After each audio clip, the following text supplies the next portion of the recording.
Welcome to Sketchy Reporter. It's been a while since I've done a review. As you can tell, a lot has changed since my last review. I've went to the movie theater for the first time in quite a while here in the new town that I live in. And I went to go see Cloudy with Chance Meatballs Part 2. Before I get started on that, let me talk about the trailers that I saw for this, because I got a weird one and I got a good one.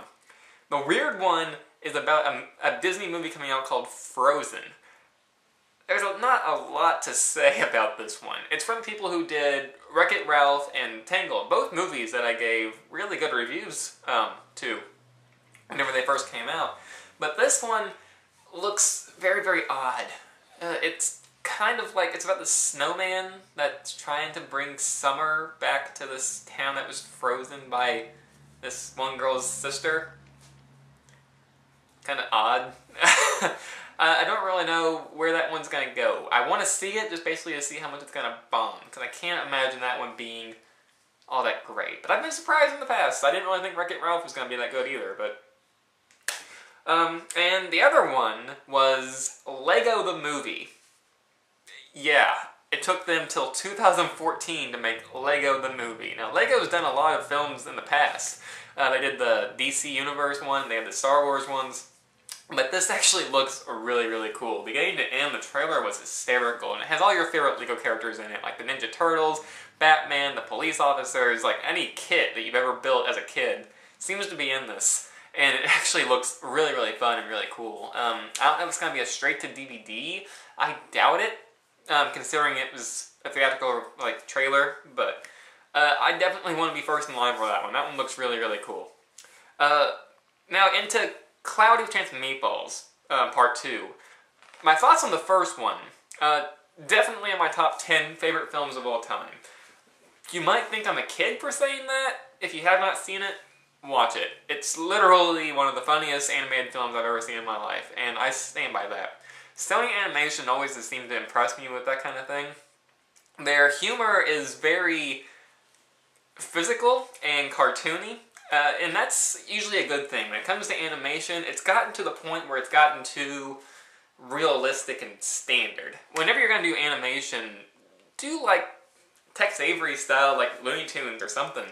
Like you have the whole freedom of animation at your fingertips. Let characters move at the speed of light. Let them be more flexible than rubber band. It's funny, it's cool. And Sony Animation has actually done a really good job at doing that. And I really, really like both of the newest releases that they've had.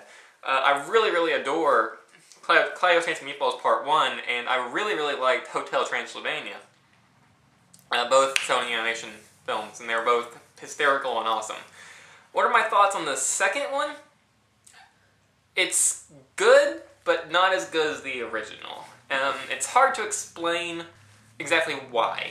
And I think when it comes down to it, the biggest problem is in the first one, if you've seen it, all of the characters, you know, Flint, Sam, Steve, Manny, Britt, they all have an arc. And in the sequel, the only one that really has any arc is Flint.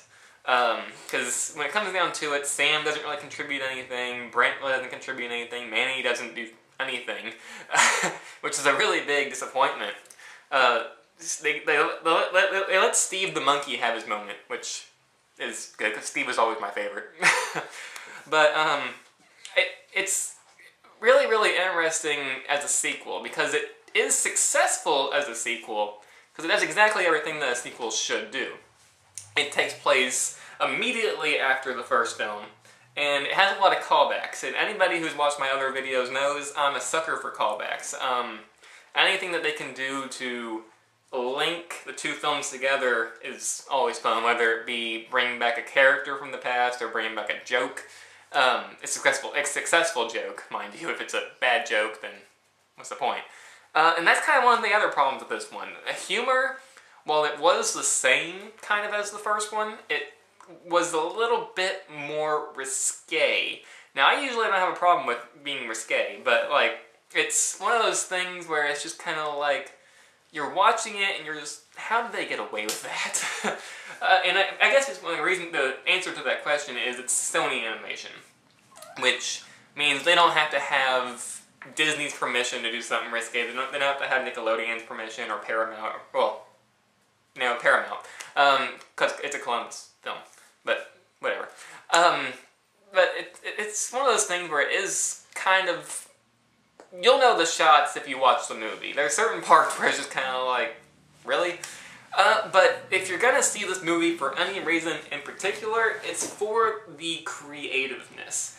This movie is so creative beginning to end, with the turning food into animals. I guess I should explain the simple summary of the plot. Flint's machine has started to create life, turning the small town that he's from, Swallow Falls, into basically a jungle of food. And there's a villain in this movie, which is, the first one had a villain, but he wasn't like this. The villain is Flint Lockwood's child idol. Chester Z, I believe was what his name was. And you kind of see him in the first one as a poster in the background if you look in Flint Lockwood's bedroom when he's a child in the first one. And he is a good, you know he's a villain from the start. Like, everything about him just screams evil. He has these like tinted glasses and like has like the Mr. Mitagi's like mustache and beard. It's kind of weird, but he is kind of a successful villain because he does believe in what he's doing is right, and he does some pretty risque things, like pretty evil things. I won't say what they are, but if you watch the movie, you'll know. He gets pretty downright vicious at times, and it's pretty successful in how it handles the villain. But really, like I said before, really the only character to get any kind of arc was Flint, which of course comes near the end of the film. But it is a very, very creative movie. They have like the taco dial and the hippo potatoes. Like, who thinks of that? And after a while, you just start sitting in the theater and you're just like, what am I watching? You got a kid running around in the lab coat. You have his girlfriend, some little guy holding a camera, a guy dressed up as a chicken, surrounded by a bunch of humming, dancing food. And after a while, you just sit back and you're just like, who the heck thought of this? Who thought this was like a good idea? But after, you kind of start to like let your mind just like settle, and you kind of accept the crazy, because it's a movie for kids. And being an adult, I can honestly say I really, really enjoyed it. I thought it was really inventive and really creative, and it really did everything that a sequel should do. Unfortunately, it just didn't live up to the original. At least I didn't think so, because there was just so much that they could have done. But at the same time, it's just kind of like, it kind of did everything that it should have done. But after a while, it kind of is an unnecessary sequel. It's just one of those things where I don't want to say it's a cash grab, because there was a lot of inventive thought put into it, and it was insanely creative. But it didn't need to exist, but I am really glad that I saw it. Because, will they make a third one? Probably.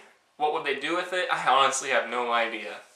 Whenever you get past food coming to life and kind of attacking people, I don't really know what else you can really do outside of that. One of the things I've really liked about both movies is its homages to other films.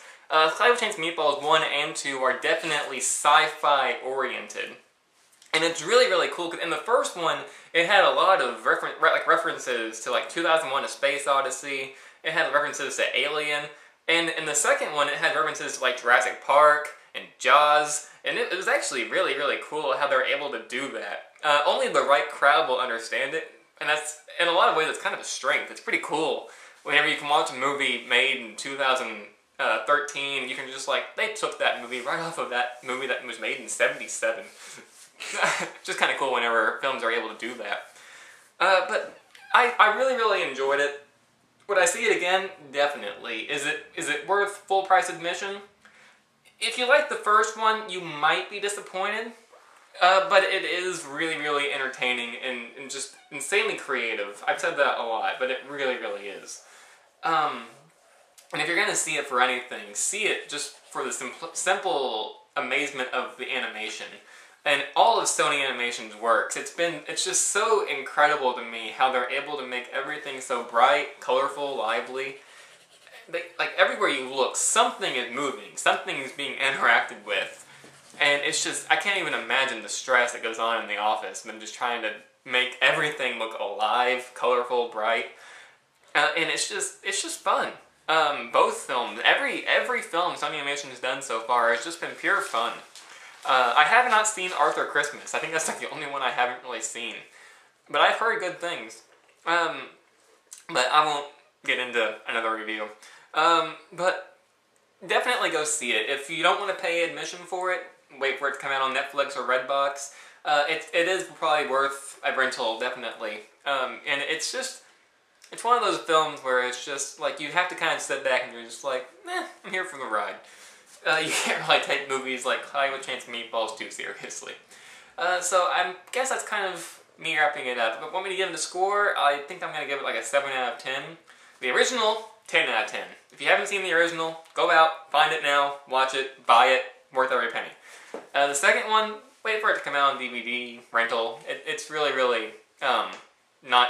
It's really, really fun, really amazing, but you might want to wait. And that's pretty much my synopsis on Hollywood Chance Meatballs Part 2. I am hoping to do a lot more reviews pretty soon in the future, now that I've got my new station. And I hope to see everybody on the web again soon. So, Sketchy Reporter signing out. Bye.